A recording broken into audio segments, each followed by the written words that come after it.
Shalom, selamat malam. Kembali malam ini kita akan merenungkan firman Tuhan melalui renungan malam seiman tanggal 30 September 2020 yang ditulis oleh Ibu Kathleen dan Pendeta Jonathan Kuntaraf dengan judul Buah Baptisan. Kita tunduk kepala, kita satu dalam doa. Bapa yang penuh kasih, pada kesempatan ini kami datang ke hadirat-Mu untuk memohon akan sebagian dari berkat-Mu. Kiranya bukalah setiap mata, hati, dan kerohanian kami, sehingga kami pun boleh mengerti dan memahami akan firman yang akan kami renungkan ini. Di dalam nama Tuhan Yesus ya Bapa, kami berdoa. Amin.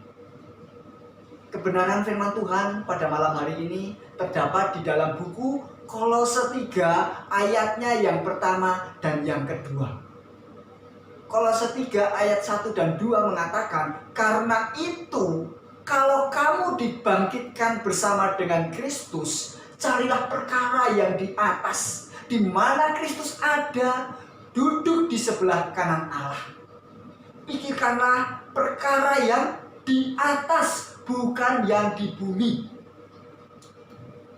Ayat ini menunjukkan perubahan penting dari seorang yang telah dibaptiskan, yaitu mempunyai kehidupan yang tinggal di dalam Kristus. Ini adalah buah utama dari baptisan. Tujuan dan keinginan berpusat kepada Kristus dan tidak lagi kepada diri sendiri. Baptisan bukanlah suatu pencapaian puncak yang paling tinggi yang mungkin diperoleh seorang Kristen. Kalau kita bertumbuh dalam kerohanian, kita akan mencapai karunia-karunia Kristen untuk digunakan sebagai pelayanan kita kepada orang lain dalam melipat gandakan rencana Tuhan. Sebagaimana 2 Petrus 1 ayat 2 mengatakan, kasih karunia dan damai sejahtera melimpahi kamu oleh pengenalan akan Allah, akan Yesus Tuhan kita. Jika kita tetap setia kepada janji baptisan kita, maka Bapa, Anak, dan Roh Kudus yang di dalamnya kita dibaptiskan akan menjamin kita untuk dapat jalan masuk ke dalam kuasa ilahi, supaya dapat membantu kita dalam menghadapi keadaan gawat darurat yang mungkin terjadi setelah dibaptiskan.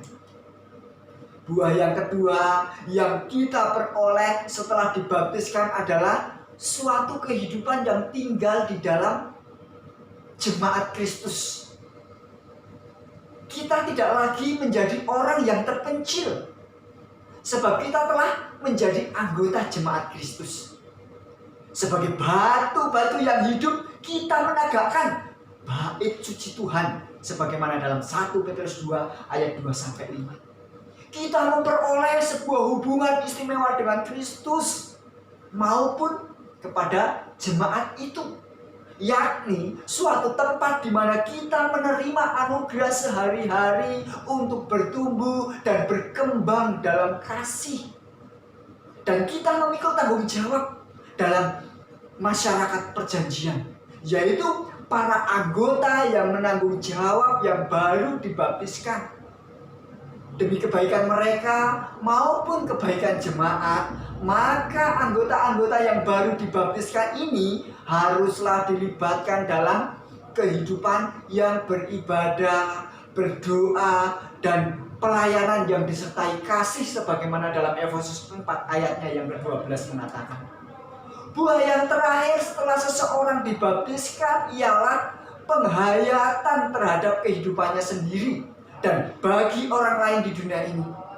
Memang benar bahwa kita telah dibaptiskan dan kewarganegaraan kita di surga, sebagaimana Filipi 3 ayat 20.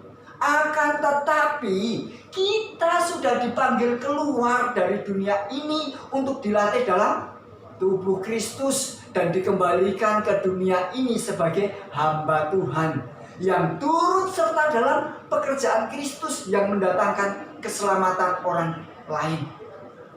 Murid yang sejati tidaklah keluar dari dunia ini, lalu mendekam dalam jemaat saja. Kita lahir untuk kerajaan Kristus sebagai seorang misionaris. Kesetiaan terhadap janji baptisan berarti melibatkan diri di dalam tugas membimbing orang lain untuk masuk ke dalam kerajaan anugerah ini.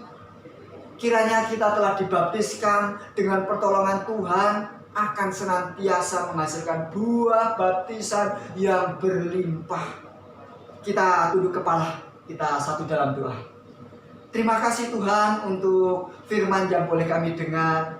Kiranya apa yang telah kami dengar ini boleh menambah iman kerohanian kami untuk semakin hari semakin bertumbuh di dalam Engkau. Inilah pengharapan kami Bapa, dalam nama Tuhan Yesus kami berdoa. Amin. Tuhan memberkati.